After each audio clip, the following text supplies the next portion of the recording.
అందరికీ మన ప్రభువైన యేసుక్రీస్తు నామములో కూడి వచ్చిన ప్రతి ఒక్కరికి వందనాలు తెలుపుకుంటూ దేవుని యొక్క పరిశుద్ధ గ్రంథంలో నుంచి మనం సామెతల గ్రంథం 22వ అధ్యాయము 6వ వచనం మనం చదువుకుందామండి.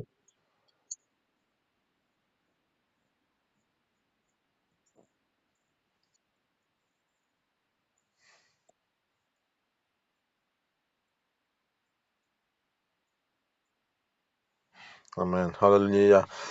ఇక్కడ ఉన్న మాటలు మనం చాలా జాగ్రత్తగా గమనిద్దాం. ఇక్కడ ఉన్న మాటల్లో బాలురు నడవలసిన త్రోవను చిన్నతనం నుంచి నేర్పితే వాడు పెద్దవాడైనా దాని నుండి తొలగిపోడు అంటుంది. ఈ యొక్క లేఖనాలు బట్టి మనం దినమున మనం జ్ఞాపకం చేసుకుంటే కొన్ని విషయాలు మనం జ్ఞాపకం చేసుకుందాం. ఎవరెవరి యొక్క జీవితాలలో ఎలా కొనసాగించబడ్డారో మనం గుర్తు చేసుకుందాం. ఈ యొక్క లేఖనాలు బట్టి చదువుతున్న మాట, మీరు బాలుడు నడవలసిన త్రోమం అని చిన్నతనం నేర్పితే వాడు దాని యొక్క పెద్దవాడైన దాని నుండి తొలగిపోడు అంటుంది. అంటే ఇక్కడున్న మాటల్లో మనం చాలా జాగ్రత్తగా గమనిస్తే ఈ యొక్క బాల్య దినము, చిన్ననాటి దినము మన యొక్క జీవితాలలో దేవుని యందు భయభక్తులతో నడిపించబడితే వారి విధమైన స్థితిలను బట్టి వారు పెద్దవారైన ఆ మార్గం నుంచి తప్పిపోరంట. అయితే మనం ఈ దిన మనం జ్ఞాపకం చేసుకుంటే ఈ యొక్క లేఖనాలు బట్టి చదువుతున్న మాటలో మనం కొన్ని మందిని మనం జ్ఞాపకం చేసుకుందాం. చిన్నది చిన్నది చిన్నది అని అంటూ ఉంటారు. మాటలను జ్ఞాపకం చేసుకుంటే ఈ చిన్నది అనే మాటలో ఒక చిన్న మనం జ్ఞాపకం చేసుకుంటే ఈ వ్యక్తులు మనకు జ్ఞాపకం చేసుకుందాం. ఎవరెవరి యొక్క జీవితాలలో ఎలా కొనసాగించబడ్డారు, వారికి యొక్క తల్లిదండ్రులు నేర్పిన నేర్పేమిటో మనం గుర్తు చేసుకుందాం. అయితే ఇక్కడ జ్ఞాపకం చేసుకుంటే ఒక రాజుగారి పుట్టినరోజు వచ్చింది. ఎప్పుడైతే ఈ యొక్క రాజుగారి పుట్టినరోజు వచ్చిందో అప్పుడు ఆ రాజుగారి యొక్క స్థితిని బట్టి అక్కడ ఒక కార్యక్రమం జరుగుతుంది. ఇప్పుడు లోకపరంగా ఏ విధమైన స్థితులను బట్టి వాటిని ఏమంటున్నారో మనకు తెలుసు. అయితే ఇప్పుడు జ్ఞాపకం చేసుకుంటే ఆ దినాలలో కూడా ఆ విధమైన స్థితిలో వారు ఏం చేశారంటే అక్కడ ఒక వ్యక్తి చిన్నది నాట్యం చేసిందంట. అంటే ఇప్పుడు లోకపరంగా మాట్లాడితే ఒక డాన్స్ ఆమె అనేక మందిని ఆకర్షించినట్లుగా అనేక మంది ఆమెను చూసి ఆకర్షించే పరిస్థితిలో అక్కడ ఆ యొక్క జీవితం కలిగి ఉన్న పరిస్థితి కనబడుతుంది. అంటే ఇక్కడ ఆమె యొక్క నృత్యానికి అనేక మంది ఆ యొక్క వేసిన ఆ నృత్యమును చూసి సంతోషభరితులై ఉన్నారంట. అయితే అక్కడున్న ఆ రాజు కూడా ఏం చేస్తున్నాడంటే సంతోషభరితుడై ఏమంటున్నాడంటే, అమ్మా నీకేమి కావాలో కోరుకో, నేను అది అనుగ్రహిస్తానని చెప్పి మాట ఇచ్చేశాడు. ఎప్పుడైతే ఈ మాట ఇచ్చినాడో అప్పుడు ఆ చిన్నది ఏం చేసిందంటే తన తల్లి యొద్దకు పంపించింది. తల్లి యొద్దకు వెళ్ళింది. ఎప్పుడైతే తన తల్లి యొద్దకు వెళ్ళి అడుగుతుంది, అమ్మా ఇలా నేను నాట్యం చేశాను, ఇలా చేసిన దాన్ని బట్టి ఆ యొక్క రాజు ఇది నీకు ఇష్టం వచ్చినది అడగమంటున్నాడు, మరి నేనేం అడగాలి? ఆమేన్. హల్లెలూయా. అంటే ఇక్కడ ఈ యొక్క జీవితంలో జ్ఞాపకం చేసుకుంటే నడవవలసిన మార్గాన్ని వీరు ఏ విధమైన స్థితిలో నేర్పుతున్నారో మనం గుర్తు చేసుకుంటే లోకపరమైన నడక ఒకటి నేర్పించింది. ఏం నేర్పించింది? నాట్యం నేర్పించింది. ఏం నేర్పించింది? ఆమె యొక్క జీవితంలో జ్ఞాపకం చేసుకుంటే అనేక మంది యొక్క స్థితిని బట్టి ఆకర్షించమైన లోక సంబంధమైన ఆశల చేత, శరీర కోరికల చేత విధమైన స్థితిలో ఆ యొక్క వ్యక్తిని పెంచిన పరిస్థితి కనబడుతుంది. ఏం పెంచింది? ఇప్పుడు ఏమి యొక్క స్థితిలో నేర్పుతుంది అంటే ఇప్పుడు అక్కడ జ్ఞాపకం చేసుకుంటే ఏమి అడగనమానప్పుడు అక్కడ వ్యక్తిని ఏం చేస్తుందంటే ఒక బాప్టిస్మ్ ఇచ్చు తల అడుగుతుంది. ఇక్కడ ఏ తల అడుగుతుంది ఈమె? ఎందుకు ఈ పరిస్థితిలో ఆమె నడిపించబడుతుందో అంటే వారి జీవితాల్లో జ్ఞాపకం చేసుకుంటే ఆమెని దేవుడు ఈ యొక్క బాప్టిసం ఇచ్చి యాహోను తల ఎందుకు అడుగుతుంది అంటే అక్కడ ఆమె యొక్క జీవితంలో హెచ్చరిక చేశాడు. అమ్మా, నీకు ఇది మంచిది కాదు, నీ యొక్క స్థితిని బట్టి ఈ విధమైన స్థితిలో నడిపించబడకూడదు అని ఈ వ్యక్తికి ఆమె యొక్క హెచ్చరిక చేసినట్లుగా కనబడుతుంది. అంటే ఈయనకు చేసింది ఎదుట ఉన్న వానికి కూడా చేశాడు. అయితే ఈమె యొక్క జీవితంలో అది మనసులో పెట్టుకొని తన జీవితంలో కొనసాగించబడుతున్న బట్టి ఎప్పుడు అవకాశం దొరికిద్దా అని చూస్తూ ఉన్న సమయం ఇది. కనుక ఇప్పుడు అంటుంది ఆమె, ఇప్పుడు బాప్టిసం ఇచ్చు యాహోను తలాడగమంటుంది. ఈ దినము నీతో మాట్లాడుతున్న మాటలను బట్టి చాలా జాగ్రత్తగా గమనించండి. మనకిచ్చిన కుమారులే కానీ కుమార్తెలే కానీ మనము నడవవలసిన మార్గాన్ని చిన్నతనం నుంచి నేర్పితే దాని నుండి తొలగిపోవడం అని లేఖనాలు సెలవిస్తూ ఉన్నాయి. అయితే మనం చిన్ననాటి నుంచి నేర్పుతున్న నేర్పు ఎలాంటిది? లోకపరమైన ఆశల చేత నడిపించబడుతున్నారు. ఆ లోకపరమైన కార్యక్రమాల ద్వారా అంటే ఆ లోకపరమైన అయ్యే సంబంధమైన వాటిలో నడిపించే స్థితిలో కనబడుతున్నావే, లేక మన జీవితాల్లో ఏ విధమైన ఆత్మ సంబంధంగా వారిని పెంచగలిగే వారిగా మనం మార్చబడ్డామో, ఆత్మ సంబంధంగా వారి జీవితాలలో దేవుని యొక్క సన్నిధిలో ప్రార్థించుట కానీ, దేవుని యొక్క సన్నిధిలో వారి జీవితాలలో తోటి సహోదరుని, తోటి ఒక మనిషికి సహకారిగా అంటే తోటి మనిషి యొక్క జీవితంలో ఏదైనా అపాయకరమైన పరిస్థితులు ఉన్నప్పుడు సహాయం చేసే వ్యక్తులుగా కనబడుతూ నేర్పించిన నేర్పు ఉన్నదో, మనం మీతో మాట్లాడుతున్న మాటలు బట్టి చాలా జాగ్రత్తగా గమనిద్దాం. ఇప్పుడు ఈ చిన్నది ఏం చేసింది అంటే, ఈ చిన్నదానికి నేర్పింది ఏమిటంటే నాట్యము. చిన్నదానికి నేర్పింది ఒక పరిశుద్ధమైన ఆ యొక్క బాప్టిసం ఇచ్చి ఆహ్వానం తొలగుతుంది. అయితే ఇంకా మనం జ్ఞాపకం చేసుకుంటే ఇక్కడ ఈ లేఖనాల్లో మనం చాలా జాగ్రత్తగా గమనిస్తే ఆ యొక్క 2వ రాజుల గ్రంథంలో 5వ అధ్యాయంలో 3వ వచనంలో ఒక వ్యక్తి కనబడుతుంది, చిన్నది, ఇశ్రాయేలీయుల యొక్క చిన్నది. అంటే ఈ చిన్నది ఇశ్రాయేలీయుల యొక్క చిన్నది అంట. ఈమె ఏం చేయబడిందంటే ఒక బానిసరాలుగా మార్చబడిన పరిస్థితి ఉంది.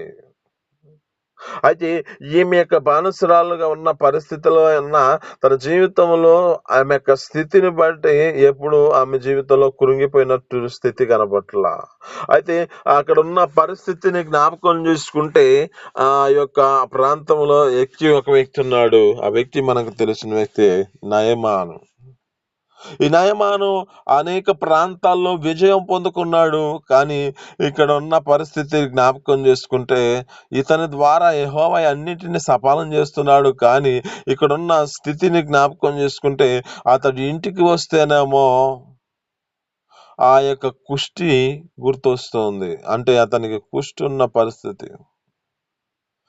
అతనికి ఆ కుష్టి ఉన్న పరిస్థితిలో ఆ వ్యక్తి ఇంటికి వచ్చి కుమిలిపోతూ బాధపడుతున్న సమయం ఇది. అయితే ఈ వ్యక్తిని గమనించిన ఈ చిన్నది బానిసరాలుగా ఉండి అంటే తన యొక్క నయమాని యొక్క భార్య దగ్గర ఆమె బానిసరాలుగా అంటే పనిచేస్తున్న వ్యక్తిగా కనబడుతుంది. చిన్నది అంటుంది. అంటే ఈమె యొక్క జీవితంలో ఏ విధమైన స్థితిలో జ్ఞాపకం చేసుకుంటే ఇశ్రాయేలు చిన్నది బానిసరాలుగా తీసుకొచ్చి ఆమె చెరసాలతో ఆమె యొక్క తమ జీవితాల్లో ఆ యొక్క స్థితిని బట్టి నడిపించబడుతున్న పరిస్థితి. కానీ అక్కడ జ్ఞాపకం చేసుకుంటే ఎప్పుడైతే ఈ వ్యక్తిని గమనించిందో ఆ యొక్క వ్యక్తి చెబుతుంది తన యజమానురాలికి, అంటే ఆమె అక్కడున్న తన యొక్క నయమాని యొక్క భార్యకి. ఎప్పుడైతే ఆయన పరిస్థితులను చూసి ఆమె ఏం చేయాలనుకుంటుందంటే ఏ విధము చేతనో అతనికి ఒక మంచి చేయాలని ఆశపడుతుంది. ఆమేన్, హల్లెలూయా. అంటే ఈమె జీవితంలో జ్ఞాపకం చేసుకుంటే ఒక పరిస్థితిలో తన జీవితంలో ఒక బాధాకరమైన పరిస్థితిలోను తీసుకొచ్చిన ఆమె యొక్క జీవితంలో ఏం చేస్తుందంటే ఆ యొక్క స్థితిని బట్టి ఆ చిన్నది ఏ విధము చేతనో అతనికి సహాయం చెయ్యాలి అని ఆశపడుతుంది. అక్కడ ఉన్న మాటలు జ్ఞాపకం చేసుకుంటే, అమ్మా మా యొక్క ప్రాంతములో ఒక దైవజనుడు ఉన్నాడు, ఆ దైవజనుడు చెప్పినది జరిగించబడుతుంది. ఆ దైవజనుడు ఏ విధమైన స్థితిని బట్టి ఆయన ప్రార్థన చేస్తే మీ యొక్క యజమానునికి ఇది సంపూర్తిగా స్వస్థత పొందుకుంటాడు అని ఈ యొక్క ఇశ్రాయేలీలు యొక్క చిన్నది చెబుతుంది. ఆమేన్, హల్లెలూయా. అంటే ఈమె యొక్క జీవితంలో మనం గుర్తు చేసుకోవాల్సినది ఏమిటంటే, ఈమె యొక్క స్థితిని బట్టి దేవుని యొక్క సువార్తను ప్రకటించే వారిగా మార్చబడింది. ఏ ప్రాంతంలో ఉన్నది అంటే, ఒక బానిసరాలుగా మార్చబడిన పరిస్థితి. కానీ ఏ విధము చేతనో దేవుని యొక్క సువార్తను ప్రకటించబాలని, ఏ విధము చేతనో ఆ యొక్క వ్యక్తికి సహాయం చేయాలని ఆలోచన కలిగిన వ్యక్తిగా కనబడుతున్నది ఈ చిన్నది. ఈ దినము నీతో మాట్లాడుతున్న మాటలను బట్టి, నీ యొక్క జీవితంలో నీ యొక్క స్థితిని బట్టి నీకిచ్చిన కుమారులే కానీ కుమార్తెలే కానీ వారికి ఏమి నేర్పుతున్నావు? వారి యొక్క జీవితాలలో నేర్పవలసిన మార్గాన్ని నువ్వు నేర్పిస్తున్నావా? ఆ మార్గము నుంచి ఎప్పుడును ఎన్నడూ తొలగిపోరు. కనుక ఈ దినమున మీతో మాట్లాడుతున్న మాటల్లో చాలా జాగ్రత్తగా గమనిస్తే, ఈ యొక్క మొదటిగా ఉన్న ఈ చిన్నది ఏం చేసింది అంటే, తమ జీవితాలలో లోకపరమైన ఆ యొక్క సంబంధమైన వాటిని నేర్పింది కనుకొని ఆ యొక్క లోకానుసారంగా జీవించిన పరిస్థితి కనబడుతుంది. ఈమె యొక్క జీవితంలో జ్ఞాపకం చేసుకుంటే, ఇశ్రాయేలీయుల చిన్నది తమ జీవితాలలో చిన్ననాటి నుంచి నేర్చుకున్న నేర్పును బట్టి తోటి వానికి సహాయం చేయుట నేర్చుకున్నది. అలాగే ఒక దైవజనుల గురించి తెలియజేస్తుంది. ఆమె యొక్క జీవితంలో దైవజనులు ఉన్నారు మా ప్రాంతంలో. ఆ దైవజనులు ఆ యొక్క పరిస్థితిని బట్టి ఈ యొక్క ఉన్నదానిని స్వస్థత కలుగుటకై, ఈ నీ యొక్క జీవితంలో బట్టి ఆ యొక్క ఉన్న పరిస్థితిని బట్టి సంపూర్తిగా విడుదల పొందుకునేటకై మా దైవజనులు ఉన్నారని చెప్పి ఆ ప్రాంతాలను చూపిస్తుంది. ఆమె ద్వారా కనుక్కుని ఆమె ప్రకటించిన ప్రకటన బట్టి అక్కడ ఒక అద్భుతాన్ని చేశాడు దేవుడు. పసిపిల్ల దేహం వలె నయమాను కరికి ఆ యొక్క స్థితిని బట్టి సంపూర్తి స్వస్థత కలిగింది. నీతో మాట్లాడుతున్న మాటలను బట్టి నీకు కలిగిన వారిని నువ్వు ఎలా పెంచుతున్నావో ఒకసారి గుర్తు చేసుకో. రెండవదిగా జ్ఞాపకం చేసుకుంటే మూడో వ్యక్తిని ఎవరినంటే, మూడో వ్యక్తి జ్ఞాపకం చేసుకుంటే మనకు తెలుస్తున్న మాటే, ఆ యొక్క చిన్నది ఏం చేస్తుందంటే లోకానుసారంగా నడిపించబడుతూ, అంటే లోకంలో ఏం జరుగుతుందో అని బయటికి వెళ్ళిపోతుంది ఒంటరిగా.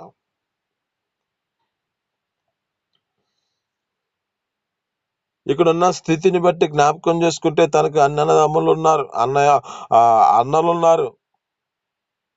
ఎవరి యొక్క సాహసం లేకుండా, ఎవరి యొక్క జీవితాల్లో ఆమె యొక్క స్థితిని బట్టి నడిపించబడకుండా ఒంటరిగా వెళ్ళి ఆ ప్రదేశాలను చూడాలని ఆశపడుతుంది. ఆ ప్రదేశాల్లో తిరుగుతుంది. లోకములో ఆ యొక్క స్థితిని బట్టి ఒక్కొక్క పరిస్థితిలో ఆ వీధులలో తిరుగుతున్న పరిస్థితి, బజార్లో తిరుగుతున్న పరిస్థితి ఆమె. అయితే ఆ పరిస్థితిని జ్ఞాపకం చేసుకుంటే, ఆమె ఒంటరిగా వచ్చిన సమయమున ఒక అపవాదికి చిక్కినట్లుగా అక్కడ ఒక వ్యక్తికి చిక్కింది. ఆమె మనకు తెలిసిన వ్యక్తి దీనా. ఆమె యొక్క జీవితంలో జ్ఞాపకం చేసుకుంటే, సహాయం అంటే మనిషి తన యొక్క కలిగిన వారిని తన తోటిన ఆ యొక్క వ్యక్తిని తీసుకొని వెళ్ళే స్థితిలో నడిపించబడకుండా, అంటే ఆ యొక్క తనకు తల్లిదండ్రులకు చెప్పి బయటికి వెళ్ళవలసిన స్థితిలో ఉండాలి. కానీ ఆమె చెప్పకుండా ఆమె యొక్క జీవితంలో ఒంటరిగా వెళ్తూ ఉన్నది. ఒంటరిగా వెళ్ళినప్పుడే మనిషి జీవితాల్లో అపాయకరమైన స్థితిలోకి వెళుతున్నారు. ఎప్పుడైతే ఈ యొక్క అవ్వ వెళ్ళిందో, ఒంటరిగా ఎప్పుడైతే వెళ్ళిందో, ఆమె జీవితంలో అప్పుడే తన స్థితిని బట్టి పడిపోయిన స్థితి కనబడుతుంది. ఒంటరిగా వెళుతున్న సమయంలోనే ఇది నిజమా అని సర్పం వచ్చి చెబుతున్న పరిస్థితిని బట్టి ఆమె జీవితంలో ఎప్పుడైతే సందేహపడిందో, అప్పుడు దేవునికి మార్గాన్ని, ఆ దేవుడిచ్చిన ఆజ్ఞను మితిమీరి పరిస్థితి, వెలివేయబడిన పరిస్థితి కనబడుతుంది. ఈమె జీవితంలో కూడా తల్లిదండ్రులకు చెప్పి పోవాల్సిన వ్యక్తి మరి అక్కడ తల్లిదండ్రుల యొక్క జీవితాలలో ఆ తల్లిదండ్రులకు చెప్పకుండా ఆమె లోకపరంగా ఆ యొక్క లోకములో ఆ యొక్క వీధులలో తిరుగుతున్న పరిస్థితి కనబడుతుంది. దాన్ని బట్టి ఒక వ్యక్తి చూశాడు తన జీవితంలో, ఎప్పుడైతే చూశాడో ఆమె జీవితంలో ఆమెని నాశనం చేసిన పరిస్థితి కనబడుతుంది. దినము నీతో మాట్లాడుతున్న మాటలను బట్టి మన జీవితాల్లో కూడా మనకిచ్చిన కుమార్తెలను కుమారులే కాని హల్లెలూయా. ఈ మాటలు మీరు చాలా జాగ్రత్తగా గమనించండి. నేను మాట్లాడుతున్న మాటలను బట్టి కొంచెం కఠినంగా ఉన్నాము, నన్ను క్షమించండి. దేవుని యొక్క మాటలను చాలా జాగ్రత్తగా గమనించుకుందాం.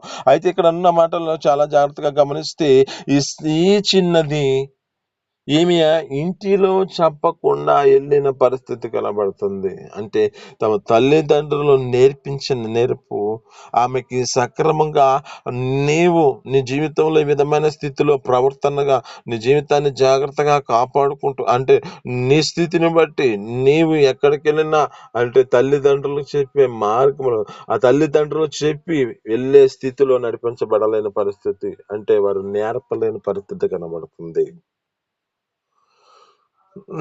నాలుగవదిగా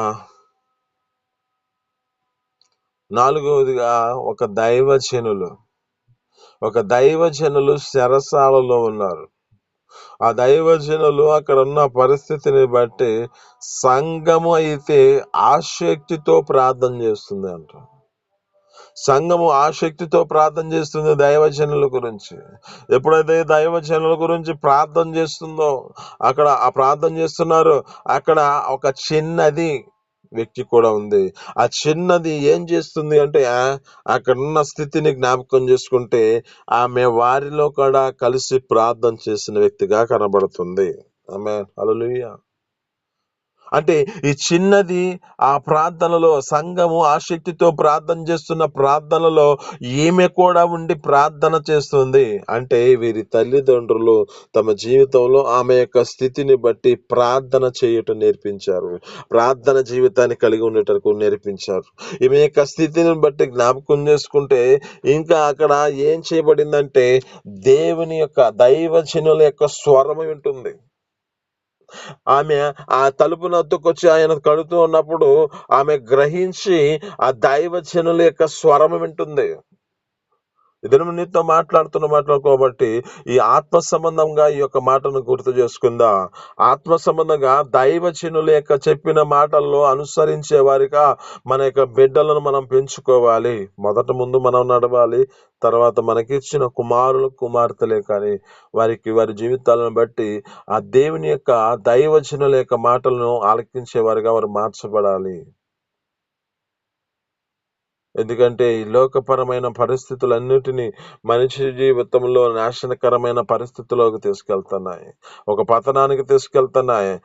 ఒక మనుషులు తమ జీవితాలలో వారికి ఇచ్చిన వారి యొక్క స్థితులను బట్టి వారి కోరికలను బట్టి వారి నడిపించబడుతున్న నడకను బట్టి అనేక మంది ఏ విధమైన స్థితిలోకి వెళ్తున్నారంటే అనేకమైన డ్రగ్స్ను, అనేకమైన మత్తులను తీసుకొని అనేక మందిని నాశనం చేస్తున్న పరిస్థితులు, ఒక మనిషి వాయువు వరుస లేని పరిస్థితి, వారి జీవితాలలో చిన్న పెద్ద అనేది లేకుండా వారి జీవితాల్లో నడిపించబడుతున్న పరిస్థితి ఎందుకు వస్తుందంటే ఈ లోకపరమైన ఆలోచనలు పెట్టుకొని, లోకపరమైన వాటిని వింటూ, లోకపరమైన వాటిని చూస్తూ మనుషుల జీవితాల్లో ఈ విధమైన స్థితిలో నడిపించబడుతున్నారు. ఈ దినంలో మీతో మాట్లాడుతున్న మాటలను బట్టి మనకి నేర్పవలసినది, మన యొక్క కుమార్తెలకు నేర్పవలసినవి వినటం నేర్పించాలి.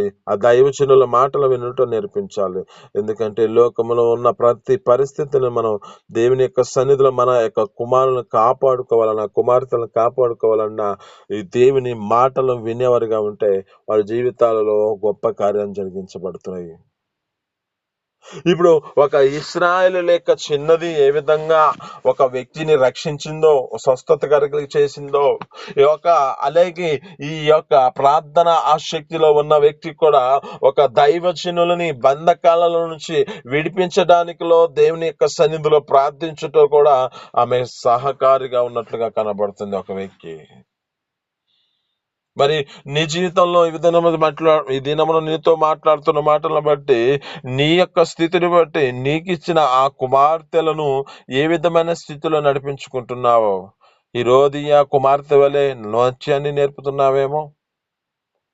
ఈ యొక్క యాకోబు కుమార్తె వలె నీ యొక్క స్థితిని బట్టి, ఆమె నడిపించబడిన స్థితిని బట్టి, ఆమె యొక్క జీవితంలో నేర్పించిన నేర్పు, ఆమె ఒంటరిగా వెళుతున్న సమయంలో తమ జీవితాలు నడిపించబడిన పరిస్థితి కలుగుతుందేమో. చెప్పా పెట్టకుండా వెళ్ళే పరిస్థితులు కనబడుతున్నాయేమో.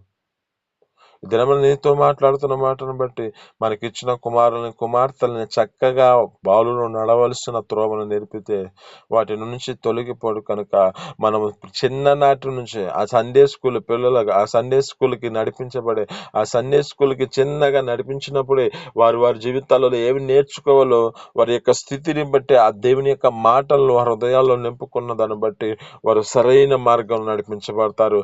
వారు ఏ ప్రాంతంలో ఉన్నా, ఏ ప్రదేశంలో ఉన్నా, వారి నీ జీవితంలోనే చింతపడే పరిస్థితి ఉండదు. ఎందుకంటే దేవుడు వానికి కాపుదలు ఉంచుతాడు. దేవుడు వారికి ఒక మార్గాన్ని చూపించాడు కనుక ఆ మార్గములో పెద్దవారైన అక్కడ ఉంటది, ఆ పుట్నోట్లో ఉంటది, ఏమని ఉంటదంటే వారు వృద్ధాప్యమునకు వచ్చినా కానీ, ఆ వృద్ధాప్యములోనికి వచ్చినా కానీ దేవుడు సంపూర్తిగా విడుదల కలుగజేస్తాడంట. కనుక నీ జీవితంలో ఏ విధమైన స్థితిలో నడిపించబడుతున్నావు, నీకు ఇచ్చిన కుమారుల్ని ఆ యొక్క కుమార్తెలను ఏ విధంగా పెంచుతున్నావో జ్ఞాపకం చేసుకుంటూ దేవుడు ఈ యొక్క మాటలు మీ వినికిడిలో దీవించి ఫలించును గాక. చిన్ని ప్రార్థన. పరిశుద్ధుల జీవాధిపతి ఆశ్చర్యకర మహోన్నతుడ నీకు స్తోత్రాలు తండ్రి. మీ అపారమైన ప్రేమ చేత నా తండ్రి మాతో మాట్లాడిన మాటలు బట్టి నీ స్తోత్రాలు తండ్రి. ఎవరి హృదయం కఠినపరచకుండా అయ్యా నా తండ్రి ఎవరు బాధపరిచే పరిస్థితులు లేకుండా కృప చూపించండి. ఈ మాటలో ఉన్న సత్యాన్ని గ్రహించి నా తండ్రి వారి కూర్చిన కుమారులనే కుమార్తెలే కానీ మీ కృపతో జ్ఞాపకం చేసుకుని బాలును నడుస్తున్న త్రోవను చిన్నతనం నుంచి నేర్పితే అయ్యా వాడు పెద్దవాడైనా వాడు వృద్ధుడైనా నా తండ్రి ఆ మార్గం నుంచి తొలగిపోడంటున్నాడు. కృప చూపించిన తండ్రి, కృప చూపించి ఆ మార్గంలో నిలకడగా ఉండే కృపను దయచేయండి. అయ్యా నా తండ్రి హెరోదియ కుమార్తె వల్ల నాట్యం నేర్చుకోను నా తండ్రి కృప చూపించి నా తండ్రి. అయ్యా నీ సన్నిధిలో ఒక ఇస్రాయలు చిన్నది బాలుసురాలుగా ఉన్న తన ప్రేమ చేత నా తండ్రి, అయ్యా నా తండ్రి ఆమె జీవితంలో నా తండ్రి ఒక మంచి నేర్పించారు నా తండ్రి. అటు కృపను మీరు అనుగ్రహించండి. అలా నా తండ్రి అయ్యా నా తండ్రి లోకపరంగా ప్రతి మనిషి తమ జీవితాల్లో వెలుగుతున్న పరిస్థితి కలుగుతూ ఒంటరిగా వెళ్ళే పరిస్థితులు కలుగుతూ ఉన్నాయి. ఇంటిలో పెట్టుకుని వెళ్ళే పరిస్థితులు కలుగుతున్నాయి నా తండ్రి. అట్టి జీవితం కలిగి ఉండక అయ్యా మీ కృపతో జ్ఞాపకం చేసుకుని నీ సన్నిధిలో అయ్యా నా తండ్రి ఒక వ్యక్తిని నా తండ్రి దైవ సేవకులు ప్రత్యేకమైన తండ్రి అయ్యా ప్రార్థన జీవితంలో కలిగి ఉన్న ప్రార్థన ఆసక్తిలో ఉన్న తమ జీవితాలు నడిపించబడిన స్థితిలోనికి వచ్చినట్లుగా కృప చూపించి అయ్యా నా తండ్రి దైవజనుల యొక్క అయా స్వరముని వినే వ్యక్తులుగా మీరు మార్చండి, కృప చూపించండి. ఆ మార్గంలో నిలకడగా ఉంచి మీ సన్నిధిలో సహాయం చేయమని యేసు పరిశుద్ధ నామమున పొందుకొని జీవిస్తున్నాను తండ్రి. ఆమేన్.